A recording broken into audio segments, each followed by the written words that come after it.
están muy ajustadas, nos han metido como 4 o 5 temas. Sé que es feo. Pero bueno, trato de hacer algo sencillito y más o menos les voy a contar cómo tratar de llevarlos por algo sencillito, ¿no? O sea, nos han metido lo que yo hacía, por ejemplo, en un tema solo para edificio Z, ahora me meten 3 4 temas, entonces es un poco frustrante y sobre todo para que ustedes no se aburran, pero bueno, oye, vamos a tratar de puntualizar ciertas cosas para que ustedes sepan, para que se lleven a la casa y estén preparados para su examen, etc. ¿Ya? Cuando hablamos de dislipidemia, es una patología muy frecuente, ¿no? Es muy común y creo que sí debemos de tener por lo menos una idea de cómo tratarlas o diagnosticarlas y sobre todo cuál es el impacto clínico de saber por qué tenemos que conocer dislipidemias, ¿no? Y en general es por alteraciones anormalmente altas o bajas de las lipoproteínas que son componentes del colesterol y sus partículas, ¿no? Cuando es por exceso se llama hiperlipemia y cuando es por defecto hipolipemia. Y en realidad, digamos de que el objetivo de esta charla es de que ustedes sepan un poquito de la importancia para el riesgo cardiovascular, que es lo más importante, ¿no? Para el diagnóstico, bueno, ¿qué tienen que solicitar ustedes? O sea, cuando ya sean internos o serumistas, no solamente hay que indicar el colesterol total, el colesterol malo, el colesterol bueno y triglicéridos, que es lo que habitualmente todos pedimos, ¿no?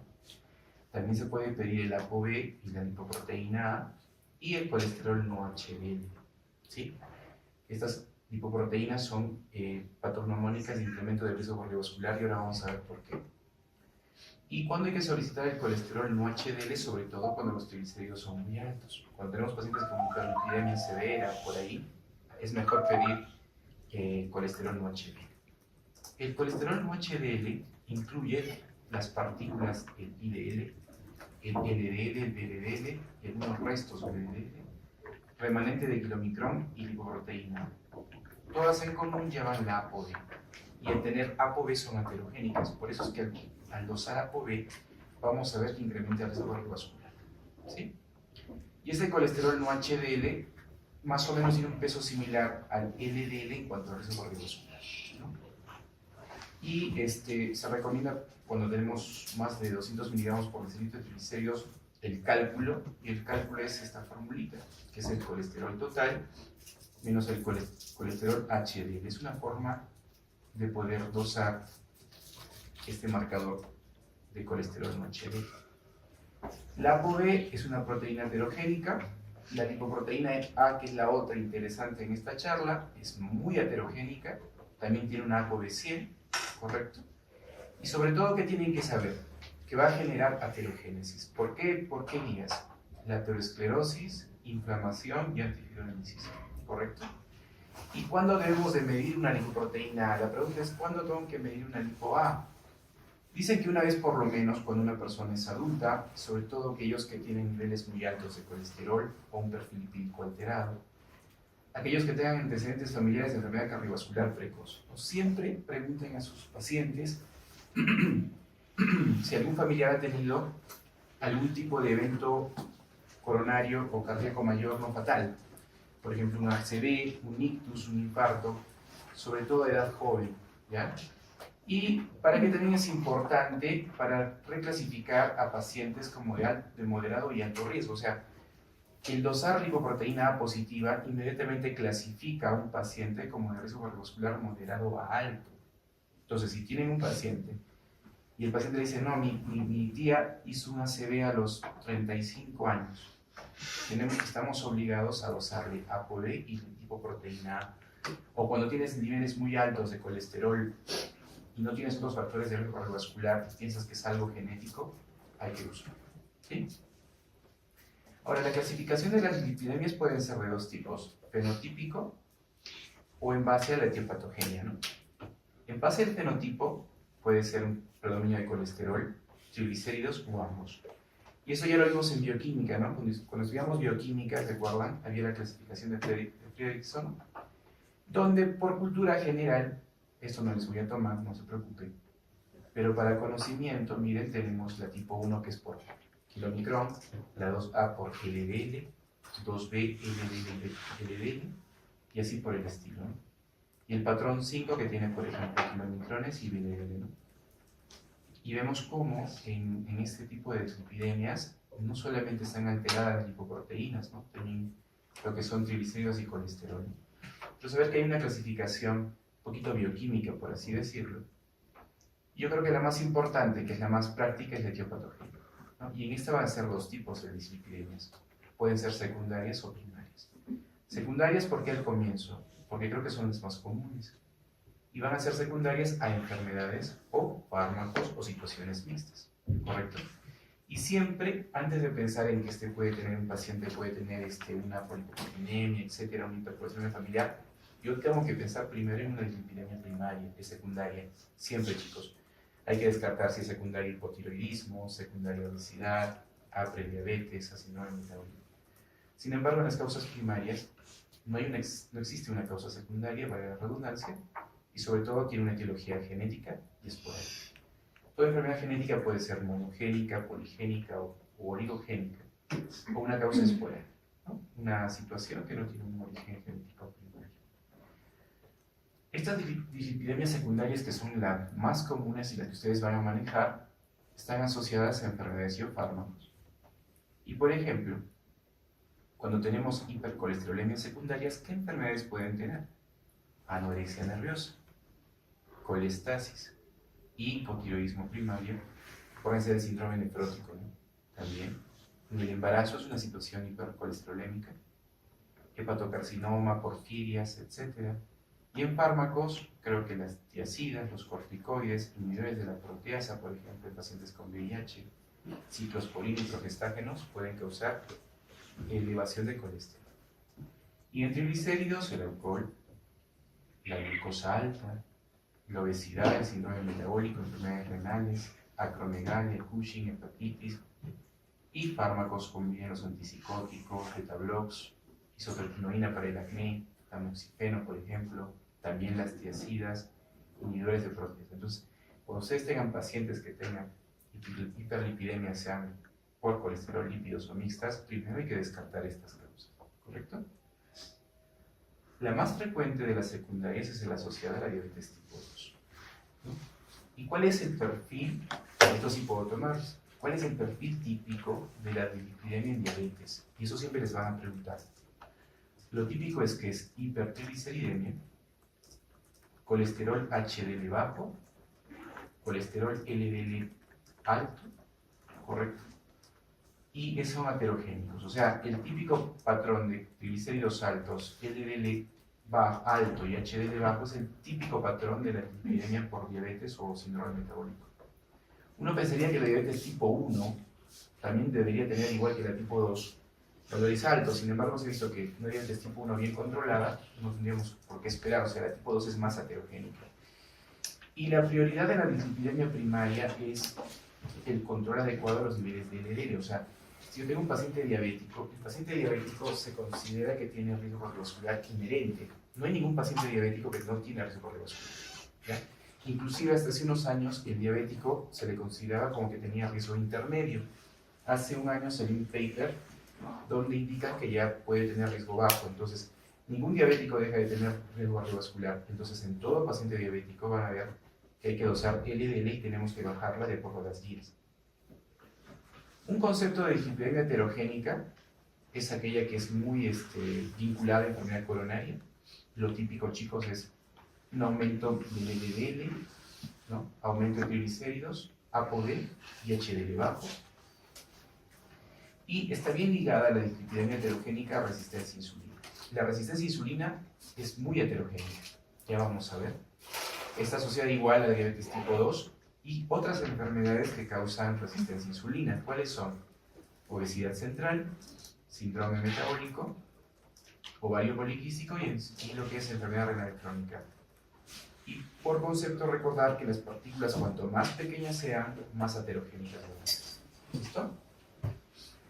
Ahora sí viene la parte fea, si me van a disculpar, pero bueno, no puedo dejar de mencionarles por lo menos, pero no creo que hasta ahora en los exámenes que he dado no nos han preguntado nunca esto. De repente algo de hipercolesterolemia familiar, pero pero creo que sí por lo menos deben de saber algo y acordarse, ¿no? Las dislipidemias primarias van a clasificarse en vista a la alteración de la lipoproteína que está alterada, o sea, si es LDL o es HDL, triglicéridos o mixta, ¿ya, chicos? Entonces vamos a tener dislipidemias primarias o con elevación del LDL. Ojo, que acá tenemos creo que las que más deberíamos de saber, que es la hipercolesterolemia familiar. Puede haber dislipidemia con elevación de la lipoproteína A, con elevación del HDL, me olvidé, doctor, que con HDL alta, sí, también. Se dice que las HDL por encima de 90, uno pensaría que por encima, entre más HDL, protege más el corazón. Pero el colesterol HDL por encima de 90 es aterogénico. Ya, nunca se olviden eso. Puede ser una dislipidemia por triglicéridos altos o mixtas primarias, la hiperlipidemia familiar combinada y la beta-lipoproteinemia. Vamos a mencionar un poquito de cada una, chicos. Y les he puesto en rojito lo que yo creo que más deben de saber. Cuando hablamos de la hipercolesterolemia familiar, generalmente es un patrón autosómico dominante. Son mutaciones del receptor de LDL, ¿correcto? ¿Qué debemos de saber? Que es una dislipidemia monogénica. Es la dislipidemia monogénica más frecuente, ¿ya? Y bioquímicamente, ¿por qué se caracteriza? Colesterol total alto, LDL alto y ApoB alta. Y lo importante es que tiene dos formas, homocigota y heterocigota, que vamos a ver. La más severa es la homocigota, ¿ya? Porque tiene niveles más altos de colesterol, ¿sí? Y lo típico, chicos, es que las concentraciones de colesterol HDL y triglicéridos son normales. O sea, cuando hablan de hipercolesterolemia familiar, solo es LDL, ¿ya? ¿De qué se acuerdan? Si es hipercolesterolemia familiar, solo es LDL, punto. Ahora, la forma heterocigota generalmente son pacientes asintomáticos, pero sin embargo, a partir de los 60 años, tanto en varones como en mujeres, aumenta la patología cardiovascular en el 50%. ¿Sí? Pueden no presentar lesiones cutáneas típicas, que sí las tiene su hermana, que es la hipercolesterolemia familiar homocigota. O sea, puede que no tengan santelasmas, anterones tuberosos y terminosos, y si las presentan, aparecen ya en la tardía. En cambio, la homocigota, a diferencia de la heterocigota, es grave. ¿Por qué? Porque tiene niveles de colesterol muy altos. Puede llegar hasta 1000, ¿ya? Y aparece desde la infancia. Y desarrolla cardiopatía isquémica antes de los 10 años. Entonces, es bien fácil, ¿no? Si yo les digo cuál es la diferencia entre homocigota y heterocigota, es que no es crítica, ¿no? Aparece desde la infancia, niveles más altos de colesterol. Y a diferencia de su hermanita, esta sí tiene clínica desde que son chiquitos e inclusive pueden estar vinculada a estenosis aórtica precoz. O sea, es más grave esta enfermedad. El diagnóstico nada más es genético y clínico. O sea, el diagnóstico en las hipercolesterolemias es mixto y no se excluye. ¿Qué significa? Que si tengo un diagnóstico clínico, por más que el resultado genético no sea tan adecuado o sea medio dudoso, prima la parte clínica y al revés.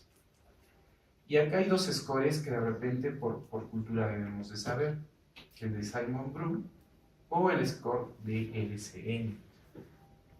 ¿Ya? Por ejemplo, el score de Simon tiene un diagnóstico definitivo y un diagnóstico probable. Definitivo, por ejemplo, tiene niveles de colesterol total altos. Acuérdense que el colesterol total normal es 200. Mayor o igual a 290, sobre todo LDL mayor o igual a 190, o en niños o adolescentes con colesterol total mayor o igual a 260 o LDL más de 155, más la clínica o evidencia de estos parámetros en un familiar de primer grado. De todas tiene que haber una parte familiar, ¿sí? Y un estudio genético positivo. O sea, tenemos cuadro clínico, tenemos cuadro laboratorial y sobre todo que es familiar, ¿sí? Probable, ¿ok? Sería una historia familiar, por ejemplo, de un infarto agudo de miocardio en gente joven, ¿no? Menos de 60 años de primer grado, menos de 50 años en segundo grado, o historia familiar de hipercolesterolemia en un familiar adulto. Entonces, El diagnóstico es probable cuando tenemos familiares que han tenido sospecha clínica de un infarto, tienen niveles de colesterol alto de causa no filiada, y, digamos, el definitivo es o un, cuadro, o un estudio genético positivo o un cuadro clínico o ambos. ¿Correcto? El otro criterio para lo que es hipercolesterolemia familiar, en general, es una escala con puntaje. Si ustedes ven, miren, familiares de primer grado con enfermedad coronaria jóvenes, les da un punto. Si tiene, aparte de enfermedad coronaria, tienen santomas teminosos o arco corneal, 2 puntos. Antecedentes en el paciente, por ejemplo, enfermedad cardíaca prematura, etc. Y sobre todo, miren los puntos de corte del IL que son altos. Entre más altos el punto de corte, hay mayor riesgo, ¿verdad? Y bueno, el análisis de la mutación del gen que a veces no lo hacemos. Entonces, por ejemplo, en este score se dice que el diagnóstico de certeza es cuando tenemos 8 o más puntos, probable de 6 a 7 puntos y posible de 3 a 5 puntos. ¿Ya?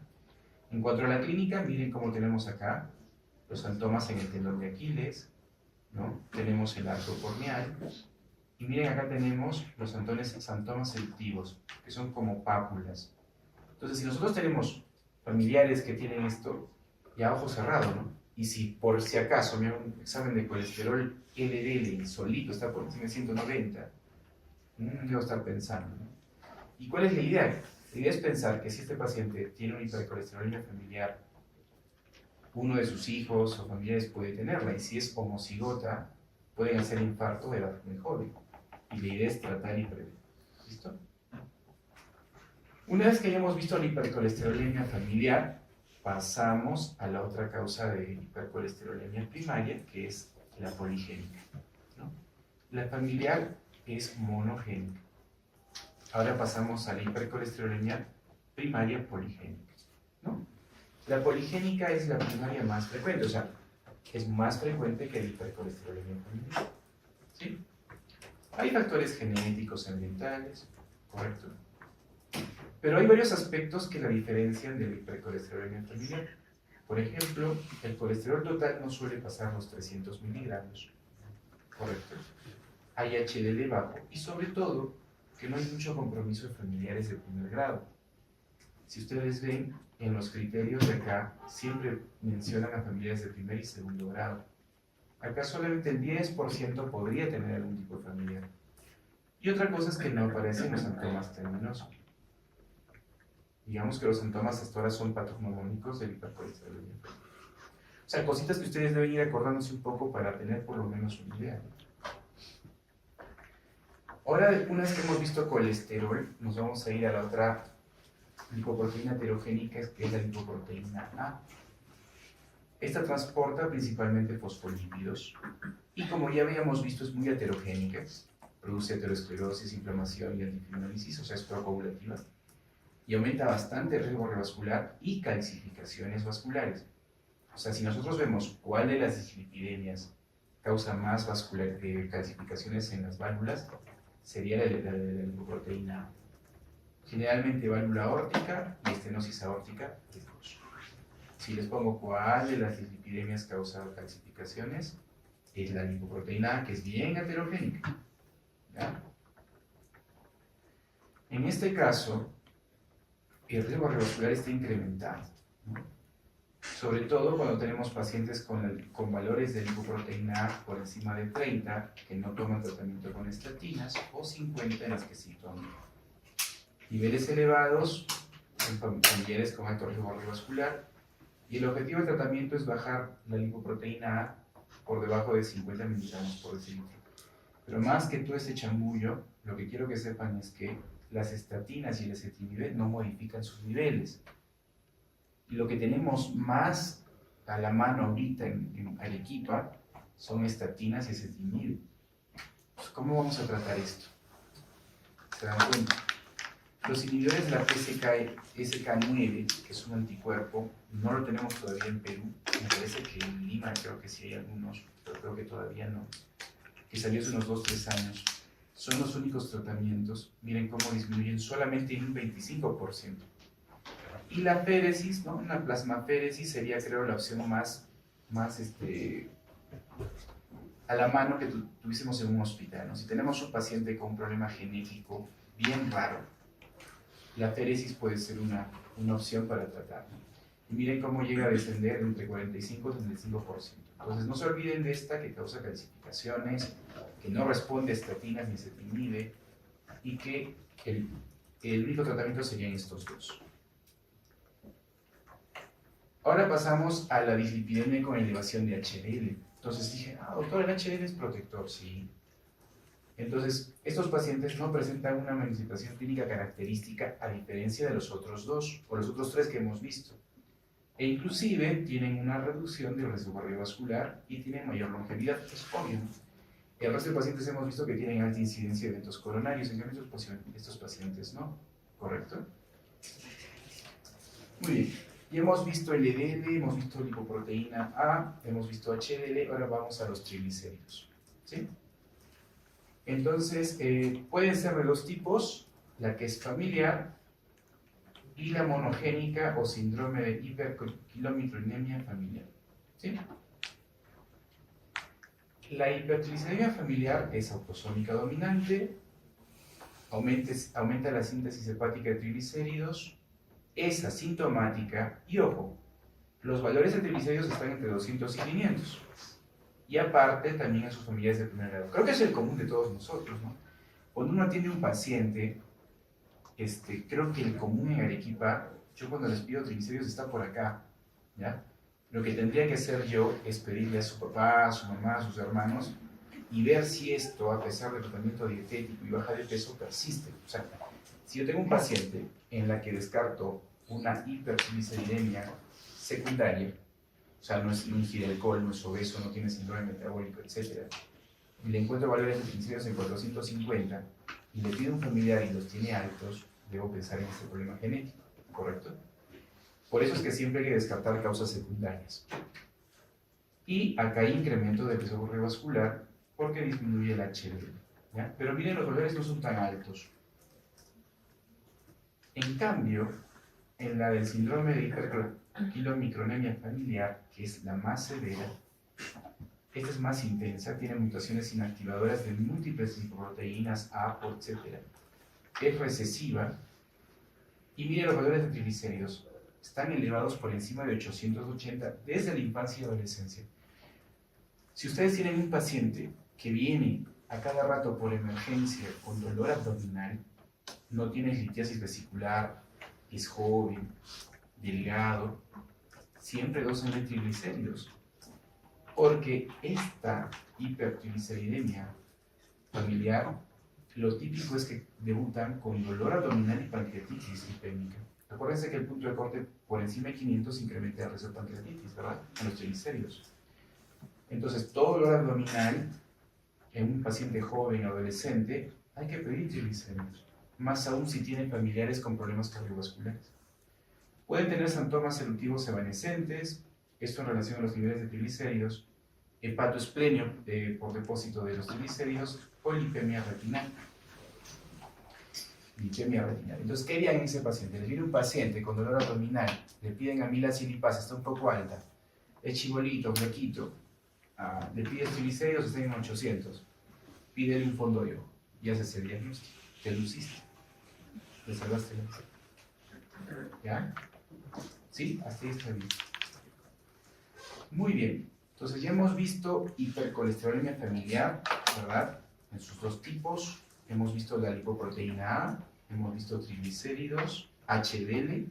Ahora vamos a las mixtas, ¿no? Y en las mismas tenemos dos en las mixtas, la combinada familiar y la disbeta lipoproteína. La familiar combinada es la dislipemia más frecuente primaria, esta es la más frecuente de todas. Es autosómica dominante y bioquímicamente, miren ustedes, tiene niveles de colesterol alto, pero tiene ApoB elevada, LDL elevado, pero también tiene triglicéridos. Y hay descenso de colesterol HDL. Es algo común, tiene un patrón metabólico que, a ver, si nosotros no dosamos esto, porque nosotros no dosamos habitualmente esto, se nos puede pasar. ¿Sí? ¿Sí me dejo entender? Entonces, siempre la base, chicos, es descartar lo primero que sea una causa secundaria. Si ustedes después de un paciente que le dan tratamiento con estatinas, fenofibratos, no mejora a pesar que hace dieta, ejercicio, baja de peso, mejora la insulina, descartas hipotiroidismo, es saludable y no mejora, hay que comenzar a pedir esta ApoB, hay que comenzar a pedir y comenzar a tratar de ver si digamos, se encaja en unos trastornos primarios. Si me dejo entender. Lo primero es descartar algo secundario. Y es tranca, porque han visto todas las causas secundarias que hay. Tiene una variabilidad de presentación fenotípica, o sea, una persona puede tener síntomas y otra no, se presenta en la segunda década de la vida, y miren, para complicarnos más, está vinculada a resistencia a insulina y síndrome metabólico, o sea, nos fregó, lo mismo que otro paciente. Sin embargo, puede tener arco corneal y santelasmas, pero no santomas peninos, o sea, hay que comenzar a buscar signología clínica de estas enfermedades que son esos famosos santomas. Comenzar a ver el reflejo corneal, revisar sobre todo codos, tendones, rodillas, etc. ¿Ya?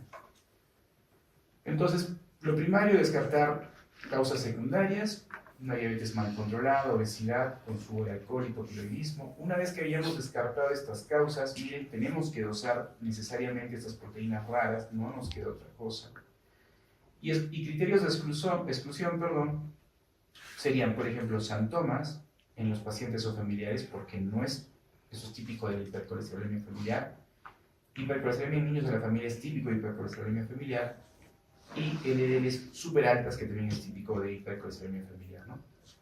Y estos pacientes tienen alto riesgo de hacer diabetes tipo 2 y aterosclerosis. La cardiopatía isquémica es frecuente, y el 20% la tiene antes de los 60 años. O sea, siempre hay que buscar patología de gente joven. Y ya para terminar un poco la dislipidemia mixta, la disbeta-lipoproteinemia, pregunta de examen es por ApoE. Creo que es la que yo usaría para acordarme, ¿no? Es por ApoE, porque el ApoE es típico de los kilometrones, ¿verdad? Y fenotípicamente sería una tipo 3 de Félix. ¿Sí? Entonces la disbeta-lipoproteinemia es por ApoE. Su inicio se produce en adultos, hay enfermedad cardiovascular prematura, pancreatitis, santelasmas, santomas, y las estrías palmares son patognomónicas. Santomas en codos, y también puede haber diabetes, ojo, hiperuricemia. ¿Cuál de todas ellas se vincula a hiperuricemia? La beta-lipoproteinemia. Y estas son las estrías palmares, miren. Estrías palmares son patognomónicas. Entonces, ¿qué es patognomónico de esta nota? Estrías palmares, enfermedad cardiovascular precoz, hiperuricemia. Entonces, en este cuadrito resumen, está más o menos lo que hemos visto, cuáles son las dislipidemias primarias, que son por colesterol, las mixtas o solo por triglicéridos. Miren, acá están las hipercolesterolemias familiares monogénica, la familiar, la poligénica. Es un resumen de todo, ¿no? De más o menos lo que hemos visto. ¿Listo? Acá, por ejemplo, por triglicéridos, miren la metiolemia familiar, efecto en la ApoC2, aumento de kilomicrones, santomas, hepatoespleno, triglicéridos super altos, pancreatitis. ¿Correcto? Muy bien. Ahora, ¿de qué sirve que uno sepa que hay dislipidemia, sea primaria o secundaria? El objetivo de esto es el riesgo cardiovascular. ¿Sí? De aquí en adelante ustedes deben evaluar el riesgo cardiovascular en todos sus pacientes.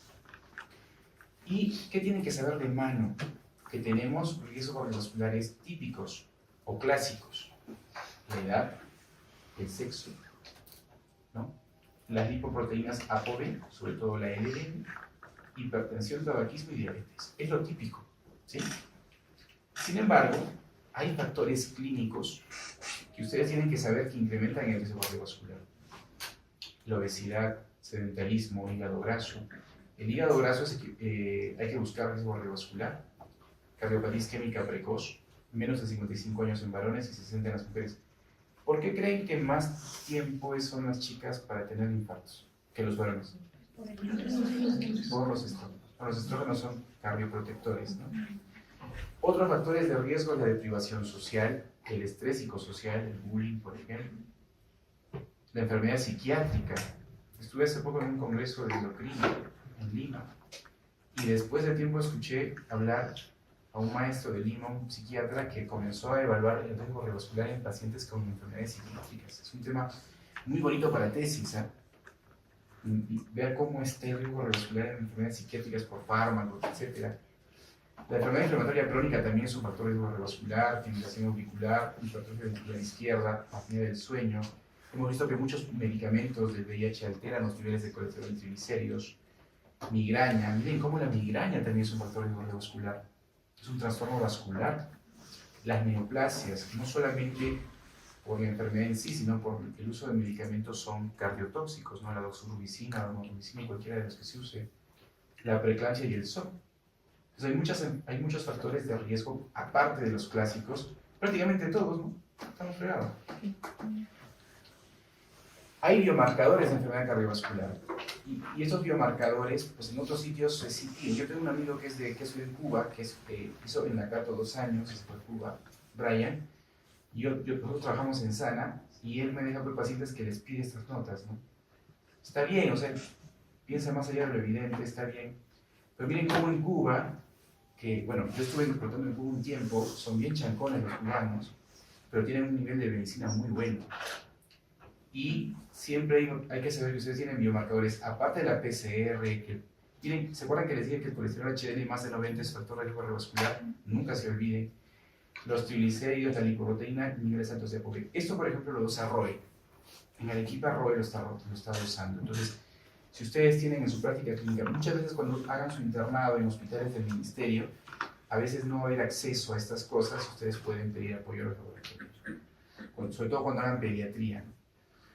¿Y qué más tienen que saber para lo que es este riesgo cardiovascular? Lesión de órgano diana, o sea, daño de órgano crítico, ¿no? Por ejemplo, riñón, albuminuria, a nivel cardiovascular, aterosclerosis femoral o carotidia, pueden ser un score de calcio por tomo, un índice tobillo-brazo en lo que es ecografía, ¿no? Por ejemplo, o ver un engrosamiento focal en un ecodoppler carotidio. Entonces, si uno quiere buscar daño de órgano blanco, no tienes que... Puedes pedir una proteinuria, una microalbuminuria, una filtración glomerular. Si quieres ser un poco más fino, un score de calcio, una ecografía hepática para ver hígado graso, etc. Hay muchas formas de ustedes poder evaluar el riesgo cardiovascular en las personas, ¿no? Sin embargo, así como hay factores que incrementan el riesgo, hay factores que lo protegen, ¿no? Por ejemplo, la familia que tiene mayor longevidad en la casa, o el HDL elevado sin que pase 90, también se han visto que son factores protectores, ¿correcto?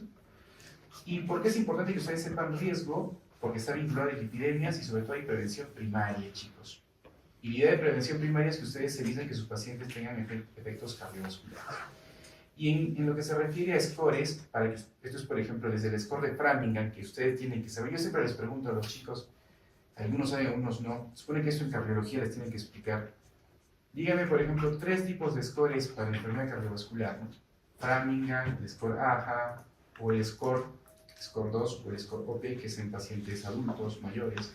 Son formas clínicas que yo no les voy a tomar qué significa cada uno, pero por lo menos que ustedes sepan que existe. Y ahora hay calculadores en su celular. Si ustedes encuentran este score, ahora hay el score Prevent también, que no lo he puesto aquí. Ustedes buscan en internet, bajan el app y ustedes calculan el riesgo. No hay ningún problema. Y no está mal que ustedes estén pasando visita y calculando sus riesgos. Yo creo que en toda parte del mundo ya uno utiliza los medios, ¿no?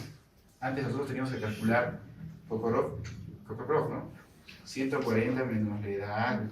Ahora no, en el celular nomás y se acabó, ¿no? Y no se ve mal, ¿no? Porque al final, cuando ustedes tienen lo que es la evaluación de riesgo cardiovascular, porque es importante que ustedes sepan esto, ¿no? Para prevención primaria parte de individuos sanos. Tenemos calculadores de riesgo cardiovascular, las aplicamos y lo que hacemos es clasificar a nuestros pacientes. Tenemos algunos factores que se pueden modificar y otros que no. Por ejemplo, el sexo no se puede modificar. Pero, por ejemplo, la obesidad sí. Los niveles de ApoB tampoco. O sea, hay que comenzar a buscar biomarcadores, buscar daño de órgano blanco y al final hacer prevención primaria. O sea, evitar que nuestro paciente haga enfermedad cardiovascular o una prevención secundaria. Por ejemplo, estos son todos los ítems que lleva el score, el score para lo que es enfermedad cardiovascular, que no es necesario que sepan. Pero esto ustedes en una tablita En una app calculan esto y se acabó. Y una buena tesis puede ser evaluación del score staff en médicos que hacen emergencia, que hacen guardias. Porque se ha visto que cuando los médicos hacen guardias o emergencia, se invierte el ritmo circadiano y tiene mayor riesgo de diabetes, enfermedad cardiovascular. Para hacer un test, ¿cómo estarán sus scores en esos pacientes? Ahora, la idea es de que ustedes tengan, una vez que ustedes tienen sus factores clínicos, lo que tienen que es clasificar a los pacientes en qué tipo de score están. Si son de alto riesgo, de muy alto riesgo riesgo moderado o riesgo bajo. Por ejemplo, de riesgo muy alto, primero, ¿quiénes son de riesgo muy alto? Los pacientes que ya tuvieron enfermedad de órgano blanco, daño de órgano blanco, pacientes con infarto, síndrome coronario agudo, revascularizados, ictus, TIAs, aneurismas, todos los que tengan ya daño de órgano blanco son de muy alto riesgo revascular. Pacientes con diabetes mellitus, pero con ciertas características, por ejemplo, diabéticos tipo 1 más de 20 años, o diabetes tipo 1-2 con 3 o más factores de riesgo. O sea, hay muchas formas de que ustedes puedan saber. Miren cómo la hipercolesterolemia familiar, con algún factor de riesgo adicional, es de muy alto riesgo. Pacientes con enfermedad renal crónica que cumplan estos criterios, o el riesgo score por encima de 10%, ¿no? ¿Sí? Entonces, siempre que hay daño de órgano blanco, ya es de muy alto riesgo vascular, ¿no? Enfermedad renal grave, una filtración por debajo de 30, por ejemplo, insuficiencia renal crónica, es de muy alto riesgo cardiovascular independiente. Pacientes de riesgo alto, por ejemplo, son diabéticos con duración de 10 años, hipercolesterolemia pero sin factores de riesgo cardiovascular, y así ustedes pueden ir el score entre 5 a 10%, un score por debajo del 5% tiene riesgo moderado, e inclusive el riesgo score menos del 1% es de bajo riesgo. O sea, ustedes saben de que nunca se puede eliminar el riesgo cardiovascular. Si uno controla hipertensión, lípidos, glucosa, insulina, el sistema renina-angiotensina, por más que ustedes controlen todos los ejes, siempre queda un riesgo residual. Por eso es que el riesgo score menos de 1, inclusive en un paciente bajo riesgo cardiovascular, tiene algo de riesgo cardíaco, ¿sí? Entonces, más o menos, la idea, chicos, es que ustedes sepan más o menos encasillar quiénes de sus pacientes son de muy alto riesgo, de riesgo alto, riesgo moderado o de riesgo bajo. ¿Y cuál es la idea de que ustedes sepan clasificar a los pacientes? Porque el objetivo, que esto sí les voy a tomar, yo defendí un poco del paciente que tiene diabetes con daño órgano blanco, es clasificado de muy alto riesgo, ya les olvidé el otro cuadrito. Pero, ¿cuál sería el objetivo? ¿Cuál es el objetivo del tratamiento de los lípidos de acuerdo a la estrategia cardiovascular? Miren cómo en pacientes de riesgo muy alto, el LDL tiene que estar de 55 miligramos por decilitro para abajo o reducir más del 50% el basal, ¿no? El no HDL tiene que estar en 85 y la ApoB en 65. Cuando es riesgo alto, el LDL tiene que estar en 70, riesgo moderado 100 y riesgo bajo 116. Entonces, la idea de que ustedes sepan clasificar es porque las metas de sus pacientes tienen que ser estas.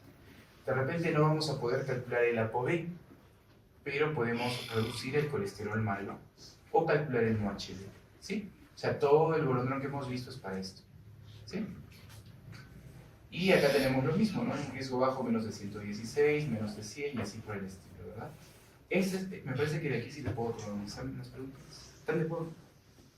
Porque, o sea, esto es lo que yo creo que les pueden tomar en el examen. O sea, la idea de toda esta champaña que les he visto es que ustedes sepan clasificar a los pacientes en riesgo y tratarlos y tener metas de LDL en base al riesgo. Eso es lo que ustedes tienen que saber, chicos, ¿eh? ¿Listo? Con que me sepan, si yo te digo, a ver, en el teórico práctico, tienes un paciente que tiene un infarto y está haciendo falla cardíaca, tiene pequeños esfuerzos y el LDL está en 100, ¿cuánto tienes que bajarlo? Menos de 55 o menos de 50.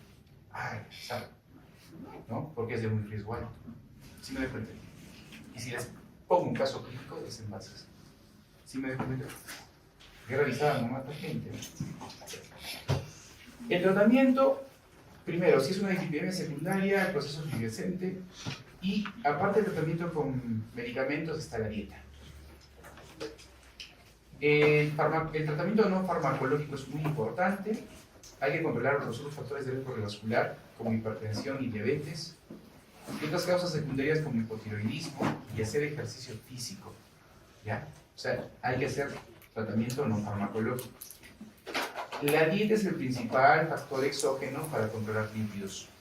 Inclusive en los niños, donde a veces no podemos darles estatinas a cierta edad, solo nos queda dieta, ¿correcto? Factores dietéticos, hay que intensificarlos. El consumo de alcohol hay que bajar para los triglicéridos. Y la dieta mediterránea, chicos, ha demostrado proteger y tener un impacto en el riesgo cardiovascular.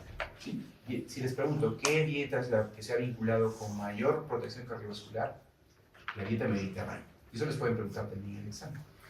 En cuanto a alimentos, frutos secos, miren cómo los frutos secos bajan el colesterol ligeramente. La proteína de la soya reduce el colesterol malo en un 3 a 5%, no mucho. Miren cómo la fibra sí baja más el LDL. ¿Y cuánto hay que comer de fibra? De 15 a 30 gramos, algunos dicen por día.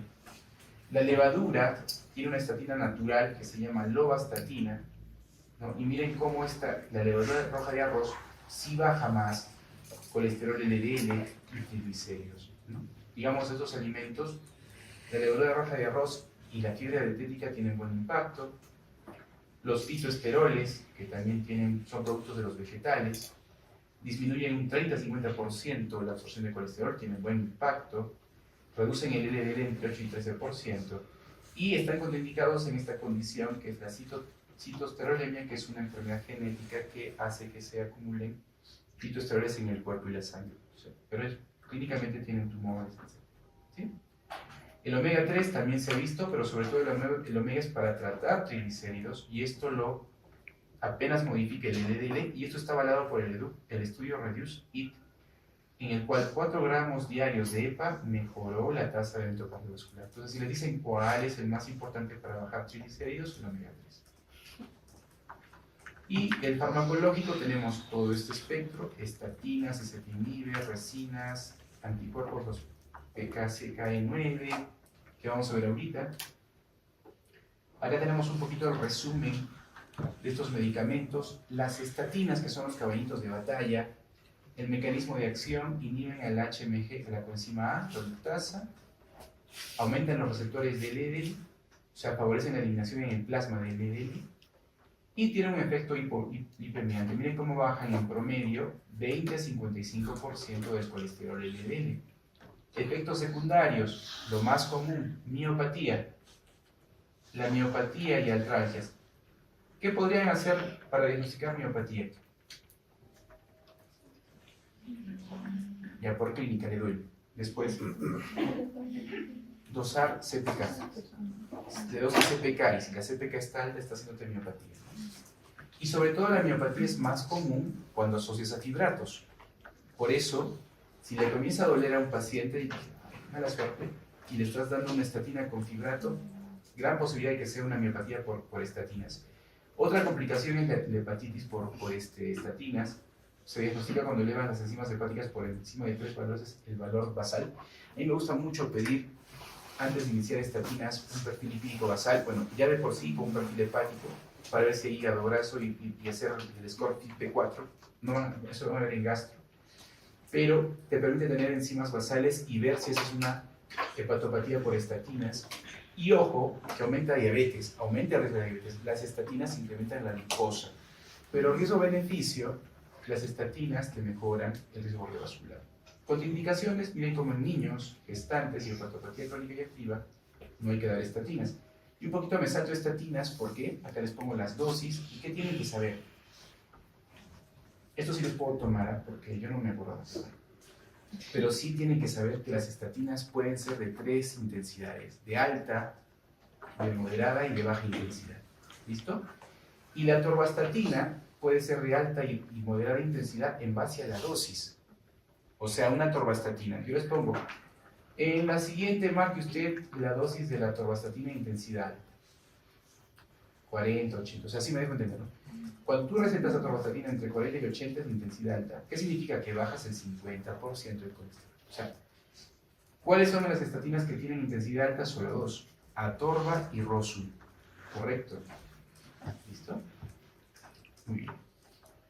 Tenemos el ezetimibe, que inhibe la absorción intestinal de colesterol, las resinas, que se unen a ácidos biliares y bloquean la captación hepática en la circulación intrahepática de colesterol, y los inhibidores de la PCSK9, que es un tipo de anticuerpo monoclonal, ¿no? que ayuda a mejorar el colesterol, y miren cómo las estatinas trabajan hasta un 55%, el ezetimibe trabaja 20%, las resinas 15-30%, pero el que más te baja es este, 60%.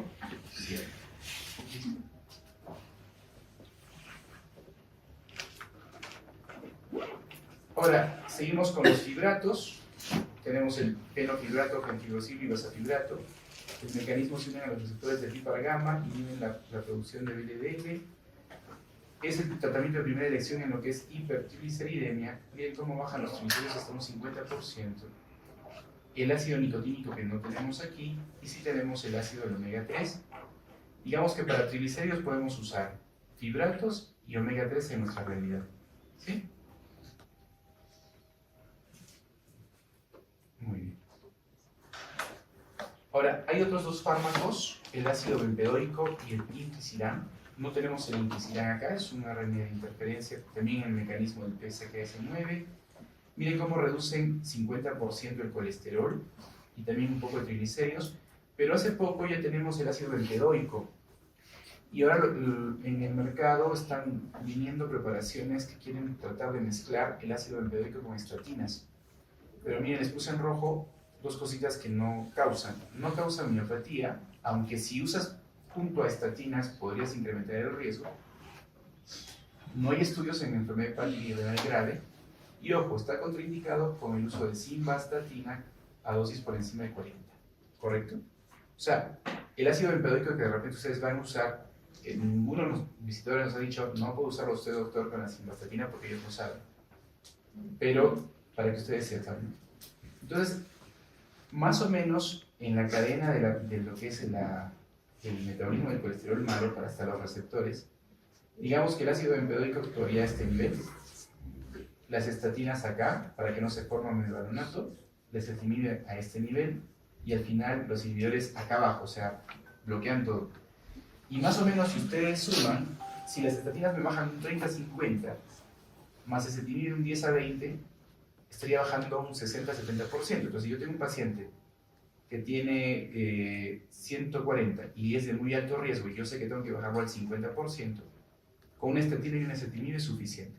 ¿Sí me dejo comprender? ¿Sí? Si le subo el ácido bempedoico, le bajo un poquito más, ¿no? Le bajo hasta un 28% más. O sea, el efecto sumatorio, chicos. Esta me baja 50, esta me baja 20 y abajo 70 y así por el estilo. ¿Sí? Muy bien, ahora hablemos del síndrome metabólico. Van a disculpar, pero me he metido estas clases de las doctoras, allá. Y ojalá que... Les estoy poniendo lo puntual, porque sí sé que es aburrido. Si yo estaría en su lugar, estaría aburrido. Pero bueno, hay cosas que tienen que saber, caballeros. ¿Qué vamos a hacer? Ya les falta poco, chicos. Y la verdad ni me acordaba mucho. ¿Ya? El síndrome metabólico yo creo que sí está de moda. Y el síndrome metabólico es la coexistencia de obesidad abdominal o central, dislipidemia, que ya hemos estudiado algo, salud, hipertensión, alteración del azúcar, ¿correcto? Y pueden estar todos en el mismo paciente. ¿Y cuál es digamos, la situación en común? Que tiene que ver a adiposidad abdominal y resistencia a insulina, ¿correcto? O sea, la piedra angular del síndrome metabólico es la resistencia a insulina, ¿correcto? Y para que haya resistencia a insulina tiene que ver adiposidad central, obesidad abdominal.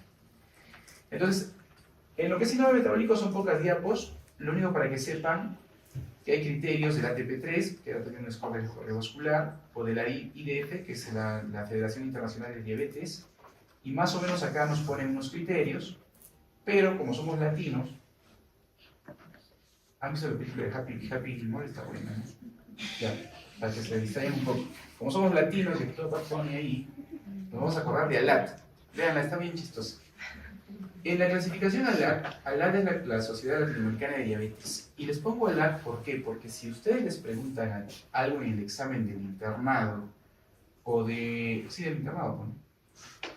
Les van a preguntar, porque miren, los parámetros de los perfiles de perímetro de cintura varían del IDF y del ATP3 a nosotros, ¿correcto? Y siempre puede ser una pregunta donde te digan cuáles son los criterios de síndrome metabólico en pacientes latinoamericanos, ¿correcto? Por ejemplo, el perímetro de cintura mayor o igual a 94 en varones, 88 en mujeres, triglicéridos por encima de 150 o que estén en tratamiento con hipolipemiantes. El HDL bajo, menos de 40 en el varón, menos de 50 en las damas. La presión arterial sistólica o diastólica un poquito elevada o en prehipertensión o en tratamiento hipertensivo. Glicemia normal, intolerancia al azúcar, o sea, no solamente es diabetes, puede ser glucosa alterada en ayunas o puede ser tolerancia al azúcar alterada o diabetes. Obesidad, y el criterio es una obesidad abdominal con 2 de los 4 criterios restantes. O sea, si tengo un paciente con obesidad central, que es esto, y tengo, ponte, una glucosa en ayunas en 115 y tengo triglicéridos en 170, ya tengo síndrome metabólico. ¿Sí? Y acá sí les puedo preguntar. Y está fácil, está más fácil esto. ¿Y cuál es la fisiopato? Bueno, es bien compleja, pero en general el mecanismo es que hay una resistencia a insulina. Y resistencia a insulina es lo mismo que inflamación crónica. Inclusive cuando el doctor Samer mañana les haga la clase de diabetes, que yo así me la robo, nos quemaron porque nos han hecho hacer clases que no hemos hecho en años, pero en el octeto minoso de Fronson, si Samercito les va a hablar de Fronson es un pata que se dio bien diabetes, y actualmente de los 8 que él describió hace años, actualmente hay 12 o 13, y uno de ellos se llama inflamosoma. Entonces en el síndrome metabólico hay resistencia a insulina y hay un cuadro inflamatorio crónico. Y va a estar incrementada la gluconeogénesis, va a haber dislipidemia, hay desórdenes genéticos, hay alteraciones de los metabolismos de ácidos grasos libres, las citoquinas proinflamatorias que son TNF-alfa, interleuquina 6, el fibrógeno, la T2, por ejemplo, la angiotensina 2 y el eje de los RAS están activos. Miren cómo la leptina, y la leptina, se dice que la leptina alta es un marcador de riesgo revascular porque la leptina alta hace que el tejido lipídico sea más inflamatorio. La activación neuromoral, ¿no? O sea, yo había escuchado esto hace años, como en el 2014 o 2016, había un médico cubano que trabajaba en Estados Unidos y estaba haciendo un software de perfusión miocárdica, entonces yo le consulté y él me dijo, el doctor, ¿cómo se llama este pata? Y dijo que ellos estaban haciendo un estudio, miren, ya desde esa época, que la parte de la fisiopato, que ahora sabemos, de la enfermedad coronaria empezaba a nivel cerebral. Y es porque hay una activación neuromoral persistente, o sea, hay un estado de adrenalina muy alto crónicamente, ¿no? Y eso genera, ¿qué? Muerte súbita, ¿sí? Entonces, el síndrome metabólico sí es una cosa en la cual tenemos una obesidad central que desencadena todo esto. Y lo que es la obesidad central genera grasa epicárdica, miopatía por grasa, genera infiltración pancreática por grasa y infiltración hepática por grasa. Y acá encontramos cirrosis, acá sarcopenia, acá enfermedad vascular de micro y macrovaso, acá la infiltración pancreática y vas a hacer diabetes, ¿correcto? Y en general todos los mecanismos que tienen la insulina en favorecer el gluten, para entrar la glucosa, la vía de la ATP, etc. Pero puede haber alteraciones en todas estas vías de la insulina. E inclusive ya hay un software, chicos, si ustedes ven esta nota, para poder hacer estudios genéticos o de los genes que están vinculados, miren, con lo que es la resistencia a insulina. ¿Y por qué es importante que ustedes sepan el síndrome metabólico? Creo yo, primero el diagnóstico, que les van a preguntar, que la base fisiopatológica es resistencia a insulina en obesidad central. Y la otra es que miren cómo incrementa 2 veces el riesgo cardiovascular y 1.5 veces la muerte por otra causa. O sea, el síndrome metabólico es de alto riesgo cardiovascular, ¿sí? Un paciente con síndrome metabólico tiene el doble de riesgo de morir por una enfermedad cardiovascular. Ya, hasta ahí vamos bien, creo, ¿no? Y vamos a pasar al tema de calcio. La hipercalcemia es frecuente, sí, y la hipercalcemia se va a dar principalmente por un incremento en el recambio óseo o excesiva absorción de calcio o disminución en la excreción renal. Acuérdense que el intestino absorbe calcio, la vitamina D estimula la absorción de calcio intestinal y renal. El riñón hace el feedback de calcio con la absorción glomerular o la excreción glomerular. Entonces, es lógico que estos mecanismos causan hipercalcemia. Cuando ustedes tengan hipercalcemia es así de fácil. Tienen que basarse en la PTH. Si tienen la PTH elevada o PTH baja, las cosas son distintas. Si es PTH alta o inadecuadamente normal, ¿qué significa? A ver, la PTH se mueve en base a ¿qué? Al calcio. Entonces, si yo tengo una PTH, pongan que el punto de corte sea 45, y tengo una PTH en 45 y el calcio está en 9.8, ¿estaría bien? No, ese calcio debe estar más bajito. Es una PTH inapropiadamente, o sea, esa PTH debería disminuir. No hay el feedback, se pierde el feedback. Cuando ustedes lean lo que es PTH inadecuadamente normal, ese propio de inadecuadamente, inapropiadamente, lo van a leer mucho en sus libros. Cuando tengan una PTH alta, lo primero que van a pensar es en hiperpara primario. Lo primero. Y ahí son tres causas, tres etiologías. Puede ser un hiperparatiroidismo terciario, enfermedad renal crónica, tratamiento con litio e hipercalcemia hipocalcúrica familiar, que es una enfermedad que es benigna, que no se trata, pero es el principal archienemigo diagnóstico del hiperpara primario porque comparten la PTH alta o inapropiadamente alta. Si tienen ustedes PTH baja, o sea, si se conserva el feedback, la causa más común es cáncer, tumores. La hipercalcemia tumoral eleva el calcio porque hay destrucción ósea por metas, o hay exceso de vitamina D por enfermedades granulomatosas, y hay exceso de calcio y por feedback la PTH baja. Ahora también pueden haber péptidos relacionados al PTH o PTH-like péptidos en ciertos carcinomas, estos se llaman síndromes paraneos o paraneoplásicos, ¿verdad? La vitamina D es un síndrome paraneoplásico en linfomas. Cuando ustedes tengan pacientes con hipervitaminosis D y no saben qué, tienen que pensar en linfomas, sarcoidosis, etc. ¿Ya? La TB, histoplasma, todas las enfermedades granulomatosas. ¿Qué son las enfermedades granulomatosas? Las que producen la caseína, los granulomas, ¿no? Sarcoidosis, TB, etc. Síndrome de Williams, que es una hipercalcemia familiar.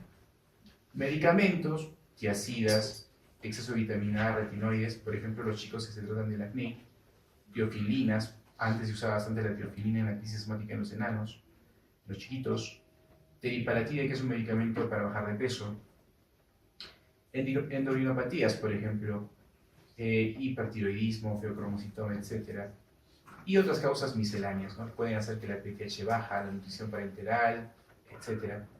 Pero yo creo que deben de saber que si es PTH alta, hiperpara primario, hipercalcemia hipocalcúrica familiar, y si tienen PTH baja, hipercalcemia, la causa es tumores, ¿no? La clínica del hiperpara es inespecífica, e inclusive se dice que todo paciente con cálculos renales debe de usarse PTH, ¿ya? O sea, la clínica es inespecífica: cansancio, confusión, mareos, diarrea, depresión, alteraciones del EKG, arritmias cardíacas. Y si esta enfermedad es persistente, comienza a calcificar todo: vasos sanguíneos, ojo, córnea, articulaciones, inclusive cerebro, ganglios basales.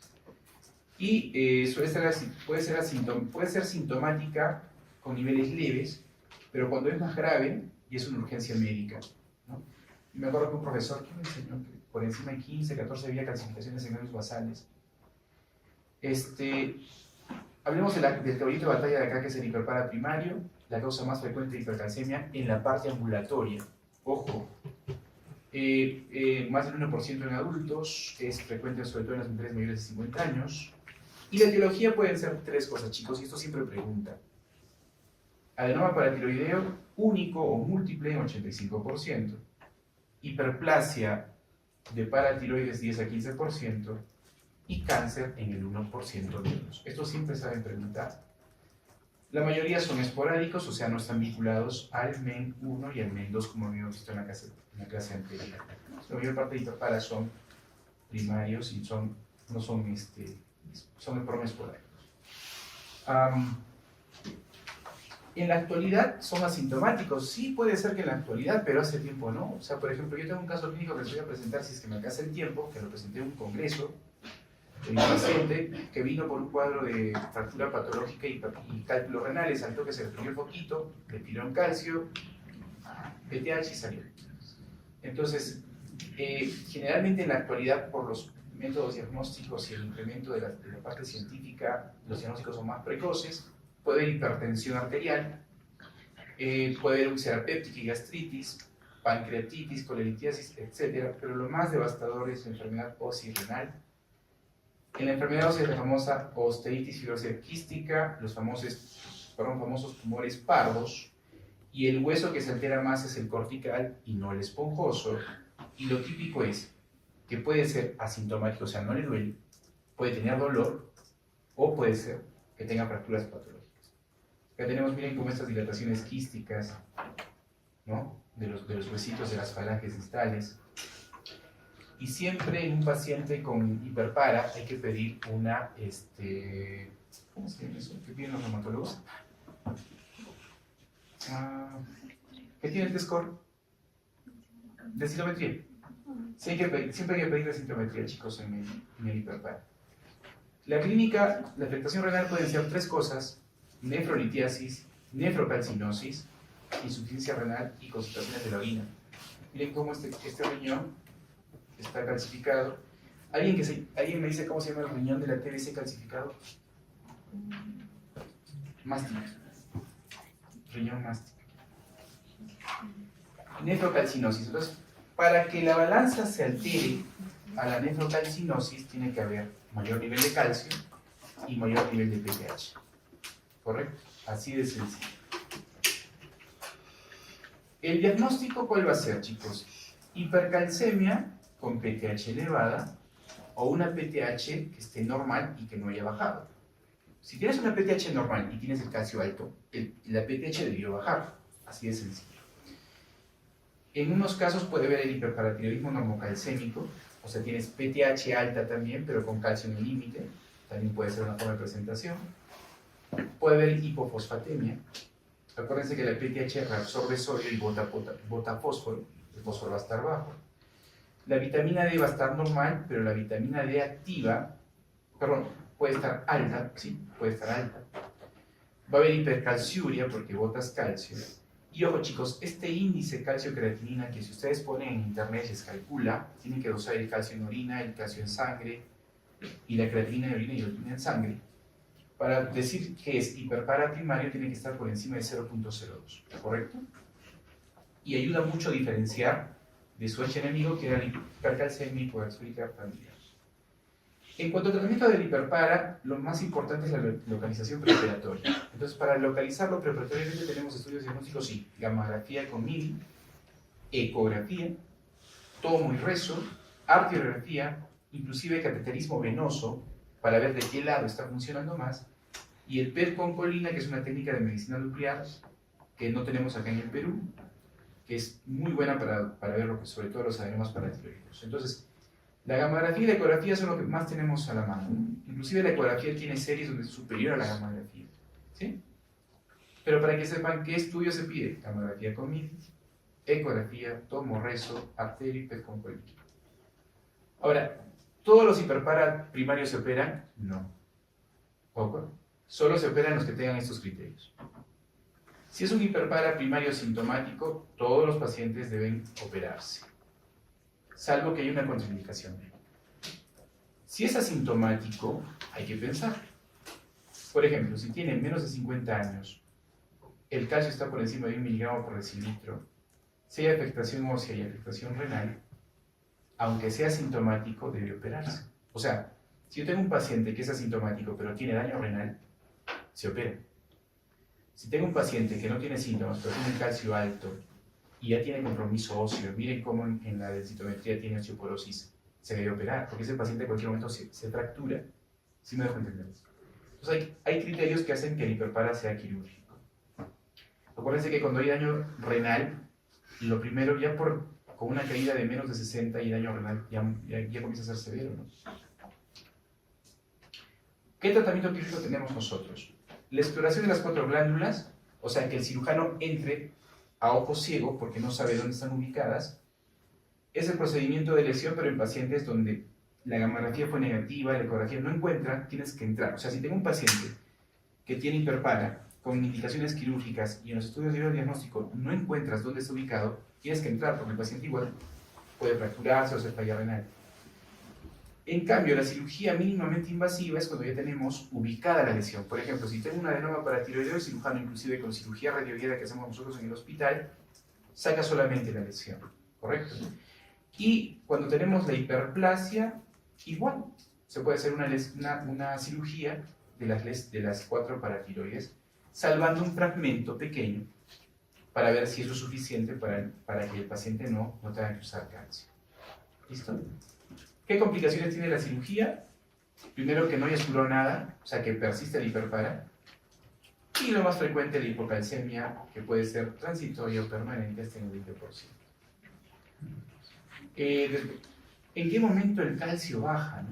A las 24 horas el calcio baja. Así que cuando ustedes estén internos y les dejen un paciente a la guardia posoperado de hiperpara, tienes que hacerle su AGA a las 24 horas porque el calcio debe estar bajo. ¿Listo? Digamos, en el hipoparatiroidismo se observa hipocalcemia, hiperfosfatemia, etc. El tratamiento parenteral es necesario cuando tenemos clínica Chevostek-Trousseau o el calcio está por debajo de 8, ¿correcto? Otra complicación puede ser el síndrome de hueso hambriento, que es cuando el calcio baja muy rápido y aceleradamente y hay que hacer infusión de calcio. Y otras complicaciones de la cirugía en sí, ¿no? Compromiso del nervio laringio y sangrados o hematomas. El manejo no quirúrgico, o sea, hay algunos hiperparas que no se operan, sí. Si tenemos pacientes que no tienen criterio quirúrgico, se puede usar el cinecalcet. El cinecalcet es un calcio mimético oral, o sea, lo que hace es engaña, por así decirlo, y modula la sensibilidad de los receptores de calcio en las paratiroides, de tal manera disminuye la síntesis de PTH y calcio, ¿no? O sea, engaña un poco a la PTH. En el caso de que el objetivo sea no solamente bajar el nivel de calcio y PTH, sino que tenemos pacientes con osteopenia o osteoporosis, hay que usar bifosfonatos. Y inclusive se pueden usar estrógenos, progestágenos, raloxifeno y denosumab. Estos 3 primeros para mejorar la densidad mineral ósea, y el denosumab es un anticuerpo monoclonal que antagoniza a la PTH, ¿correcto? Entonces, ¿hay tratamiento médico? Hay tratamiento. En pacientes que no cumplan criterios quirúrgicos, ¿tenemos que darles de alta? No. O sea, le das de alta y el paciente viene en un año fracturado. ¿Qué tienes que hacer? Hay que evaluarlos. Calcio sérico anual, hay que hacer densidad mineral ósea cada 1 a 2 años, hay que ver lo que es posibles fracturas vertebrales, ver función renal. O sea, tenemos que seguirlo de cerca, ver cómo está su nivel de vitamina D. Si está por encima de 20, hay que seguirlo. Evitar medicamentos que causen retención de calcio, tiazidas, litio, evitar dietas que tengan calcio, evitar deshidratación porque el calcio se concentra. O sea, tenemos que tener si tengo un paciente que no lo voy a operar, lo voy a tratar de manera médica, igual tengo que seguirlo y fomentar sobre todo buena hidratación y ejercicio físico saludable. Entonces, si yo tengo un hiperpara primario asintomático, primero busco criterios. Si no tiene criterios de cirugía, el tratamiento es una hidratación adecuada, aportes adecuados de calcio y vitamina D, o sea, no exceso ni defecto y buenos niveles de vitamina D. Sin embargo, si el paciente tiene criterios de cirugía, primero, si yo tengo un paciente que tiene hiperpara y tiene 90 años, ¿lo voy a operar? De repente ya no. Si tiene 90 años y un cáncer terminal y otra cosa, de repente no. Hidratación adecuada, calcio, vitamina D, bifosfonatos, cinecalcet, de repente. Y si el riesgo quirúrgico es aceptable, primero lo estudio, hago pruebas de primera línea, como les dije, la eco y la gamografía son las primeras. Si no, después hago un SPECT, una resonancia o un PET con colina y operamos al paciente. Ahora, digamos, el archienemigo de este hiperparatismo primario es esta patología que es benigna, que es la hipercalcemia hipocalciúrica familiar. Ya por el nombre, botas poco calcio, ¿correcto? Es hipercalcemia benigna, es autosómica dominante y se confunde con el hiperpara. ¿Sí? Y hay una mutación en el sensor de calcio en donde el paratiroides y renal, por eso es que el tema es que tienes hipocalciuria, ¿no? Y puede simular un hiperpara primario. Pero en el caso de esta enfermedad no hay que dar ningún tratamiento médico ni quirúrgico, ¿ya? Bioquímicamente, ¿cómo se caracteriza? La hipercalcemia es un poco elevada, pero leve. Ojo, la excreción urinaria de calcio es baja, a diferencia del hiperpara, que es alta, que es hipercalciuria, y por ende el índice está por debajo de 0.1.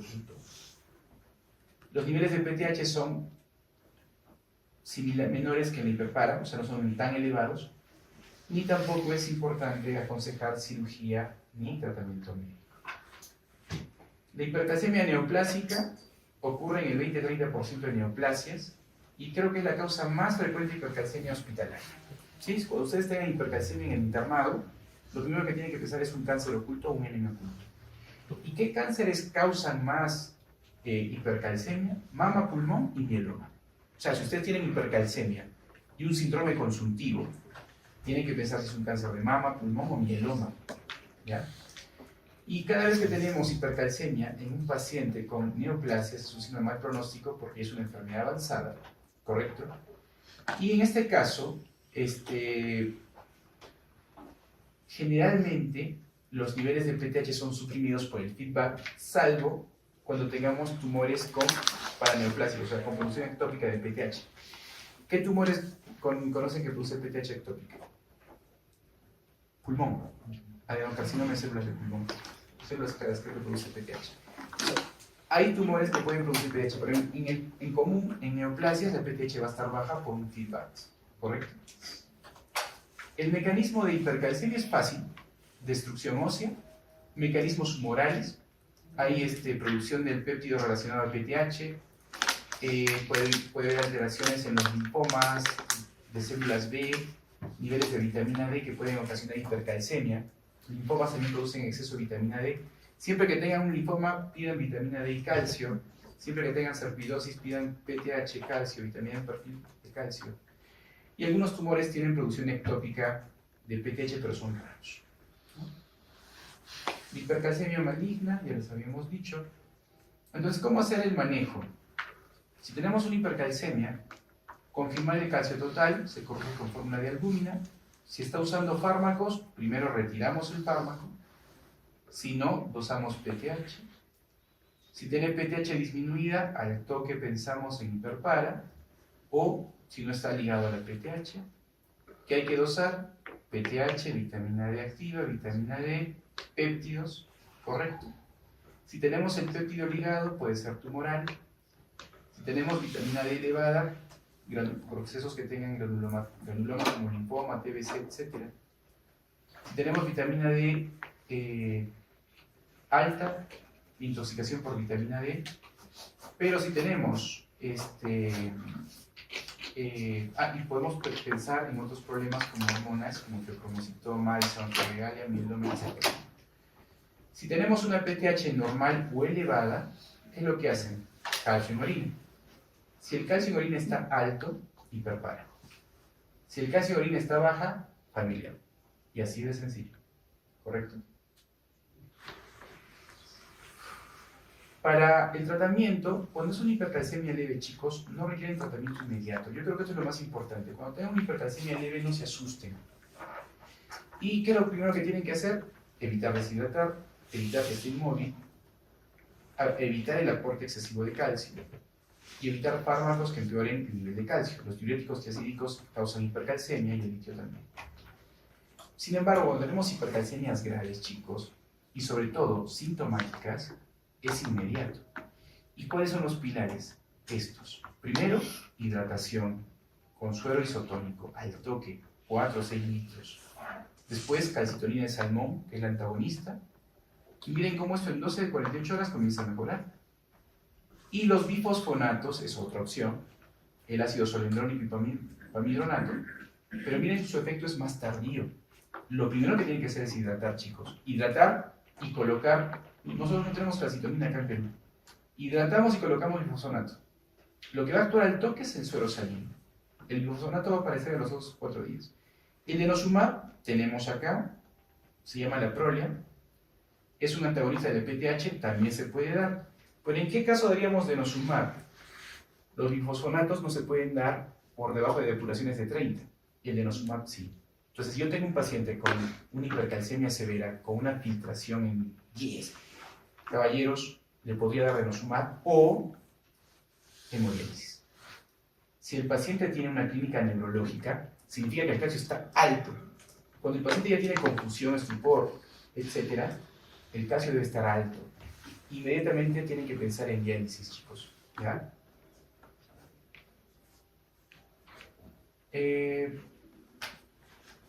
Unas cositas finales de este tema.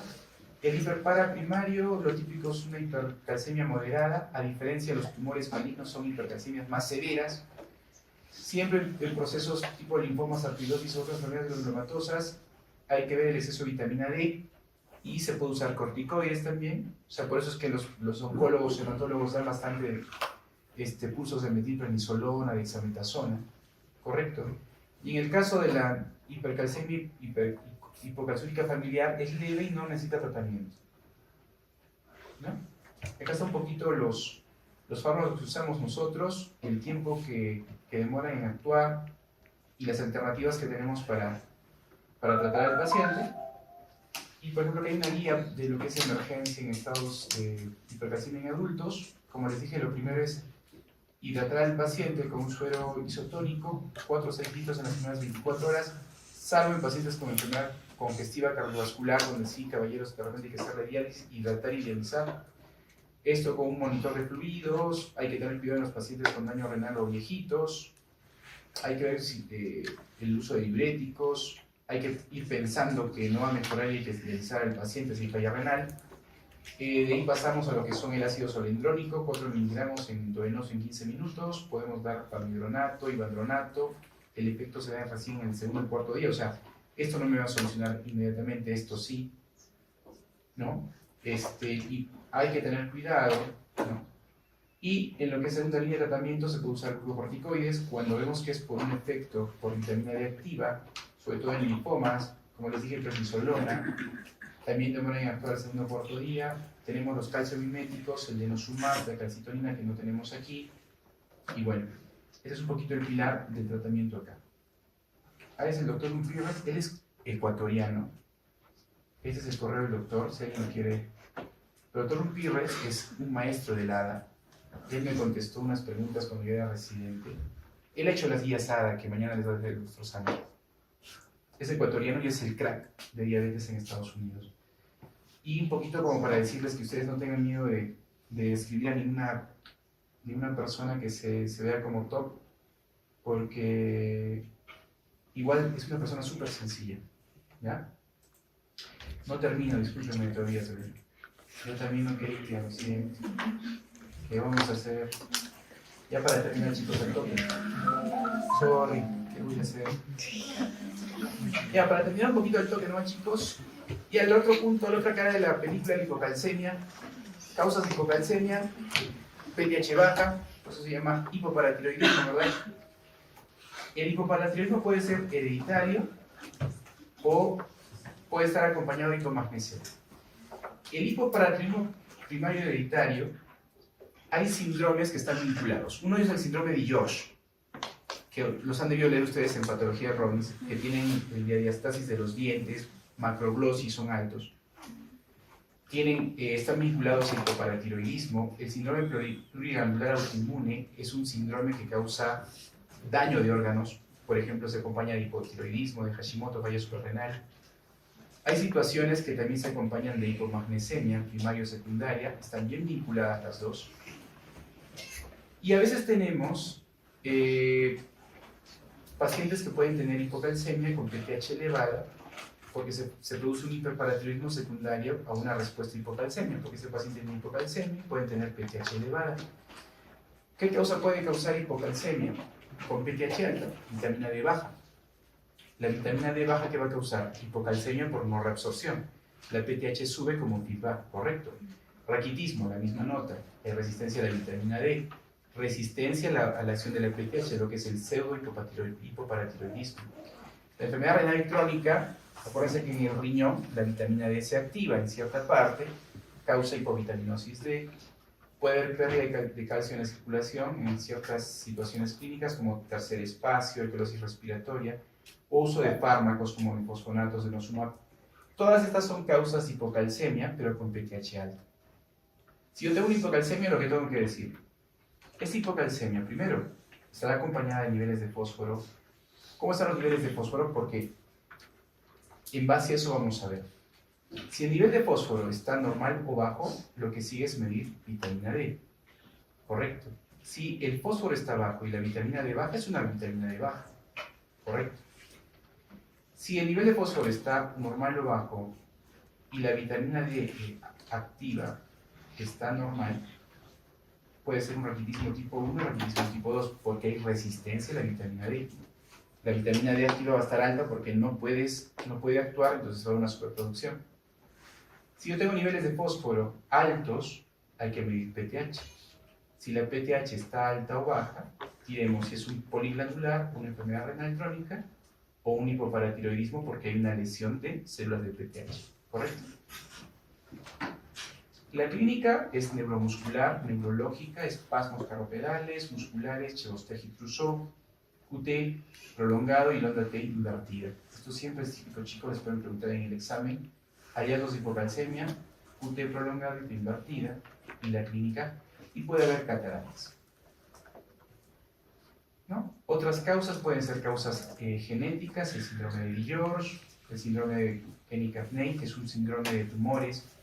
Es un síndrome que se asocia con retraso mental, mutaciones, enfermedades que infiltran paratiroides, podría ser hasta sarcoidosis, o pacientes que han recibido yodo radioactivo y el yodo radioactivo ha quemado las paratiroides, pues son viento, infección por VIH y sepsis por gram negativos. Características analíticas, siempre hay que dosar el nivel de PTH, hay que ver el nivel de fósforo y hay que ver la respuesta de cómo se modifica la PTH tras el tratamiento con fósforo y calcio. El pseudohipoparatiroidismo, que es una resistencia a la PTH, ¿no? Sobre todo es hereditario. Y existen dos fórmulas, dos presentaciones, perdón. La tipo 1 y la tipo 2. La tipo 1 puede ser la 1A y 1B. Y la única forma de saber esto es un estudio funcional, que es infundir PTH, para poder diferenciar los dos tipos, ¿no?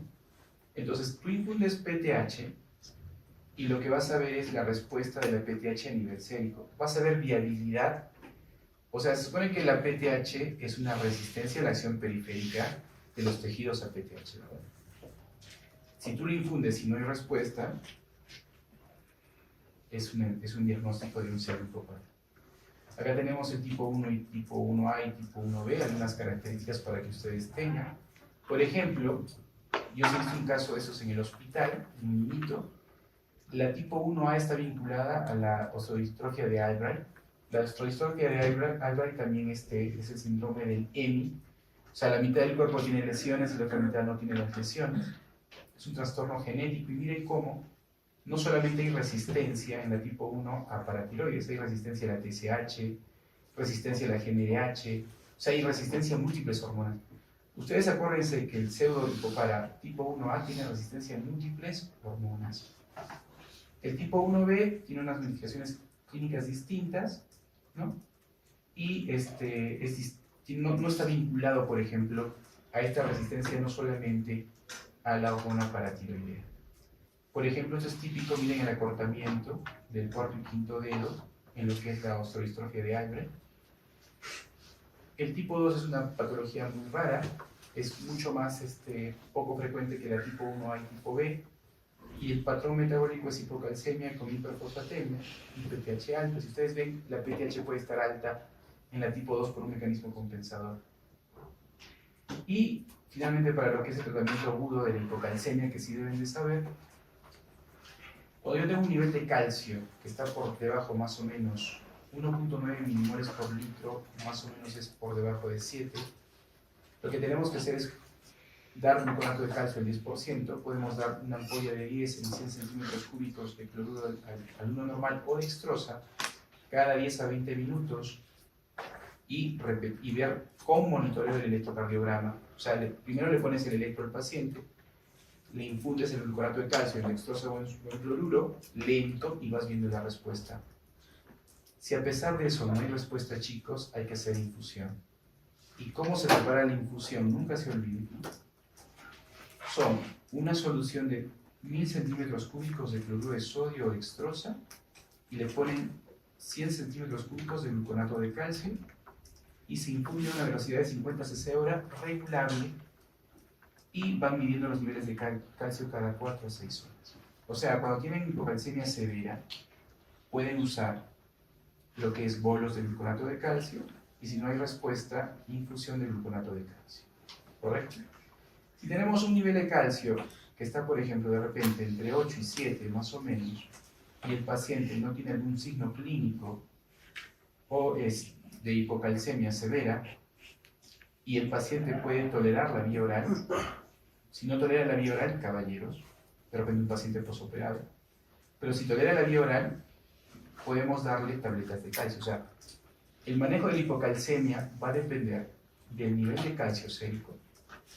Si está por debajo de 1.9, que es más o menos por debajo de 7 miligramos por decilitro, generalmente es endovenoso, o si tienes clínica de hipocalcemia severa, o menos de 8, también algunos dicen.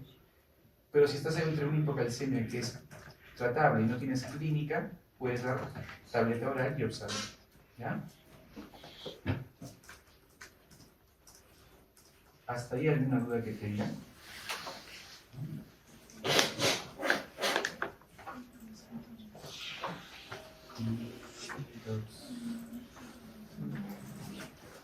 Y este es el caso clínico, no lo tengo, pero este es un caso clínico que presentamos en el hospital cuando era residente endocrino. Este es un caso que tuvimos de un hiperpara por un adenoma paratiroideo intratiroideo. Normalmente los adenomas son retrotiroideos, pero este era un adenoma paratiroideo intratiroideo. Y si ustedes ven... Ah, no se ve. ¿Cómo lo ven?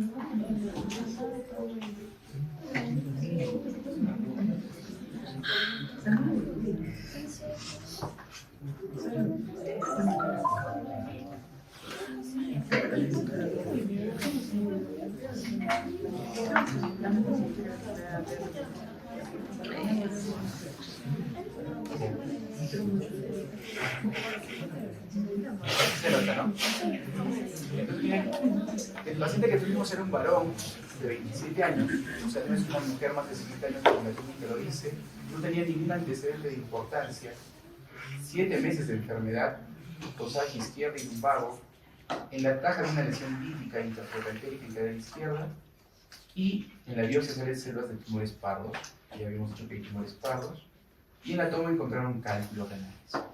Se le pide un aparato hormonal, lo normal es 45, tenía 1541. El calcio estaba en 13.3 miligramos por decilitro. En la ecografía había un nódulo tiroideo izquierdo. Nosotros le hicimos un SPECT-MIDI, se veía una lesión positiva para adenoma, pero no se podía diferenciar si era la tiroides o era la paratiroides. Entonces le hicimos hacer una biopsia, pero salió un beta-3, que eso saben ustedes que es indeterminado. Así que lo entramos a sala de operaciones con una cirugía radioidal, no tengo la semana de chicos hoy no. Guiamos la cirugía, le quitaron toda la hemitiroides izquierda y miren cómo la PTH bajó a intraoperatoria, o sea, a la media hora, una hora bajó a 123, de 1500 a 123. Y API, como dice el chinito, API. El adenoma paratiroideo intratiroideo es el primero que hemos descrito en el Perú nosotros. Nosotros tenemos este primer caso y esto lo presentó en Argentina. Esta lesión es rarísima, ¿ya? Y fue importante, primero como les dije chicos, todos los pacientes que tengan cálculos renales hay que buscar hiperpara. Cuando ustedes tengan pacientes con cólico renal, pídanle la PTH y el calcio, no pierden nada, ¿ya? Y en este caso, hicimos no solamente imágenes de ecografía, tomos, sino también hicimos el SPECT-MIDI que les he mostrado, que ayudó mucho al diagnóstico del paciente y hicimos una cirugía radiológica. ¿Ya? ¿Hasta ahí alguna duda que tengan? ¿No? ¿Preguntas? Tampoco.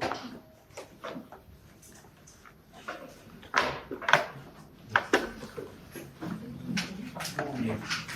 Entonces, hasta que haya regresado a las clases, ya me voy. Les dejo las clases, ¿no? Las preguntas van a ser, sobre todo las cositas que ya les he dicho ahora, algo súper sencillo, no van a ser buscaditas. Sobre todo los cuadritos que hoy día les he dicho, ¿no? Los cuadros de lo que es puntos de meta y colesterol, acuérdense bien.